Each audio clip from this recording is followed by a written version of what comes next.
राज्यात सहाय्यक पोलीस आयुक्त व उपविभागीय पोलीस अधिकारी अशी तब्बल 241 पदे रिक्त असून नाशिक शहर पोलीस आयुक्तालयातही काही महत्त्वाची पदे अद्याप रिक्त आहेत। आगामी सिंहस्थाच्या पार्श्वभूमीवर काही अधिकाऱ्यांना मुदतवाढ मिळण्याची शक्यता व्यक्त होत आहे।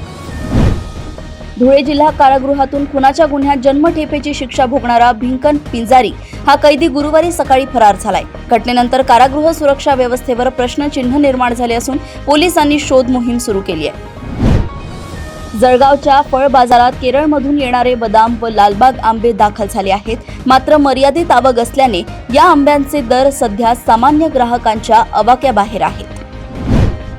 नंदुरबार जिल्ह्यात दुग्ध व्यवसाय वाढवण्यासाठी राष्ट्रीय डेअरी विकास मंडळ व जिल्हा प्रशासन यांच्यात सामंजस्य करार झालाय। या अंतर्गत दूध उत्पादन वाढ व पशुपालकांना मार्गदर्शनासाठी विविध उपक्रम राबवले जाणार आहेत। आर्थिक वर्षाच्या अखेरीस अहिल्यानगर जिल्हा नियोजन समितीमार्फत 14 आमदारांच्या 71 कोटी रुपयांच्या विकास कामांना प्रशासकीय मंजुरी देण्यात आली। निधी उशिरा मिळाल्याने कामांच्या मंजुरीसाठी मोठी धावपळ सुरू आहे।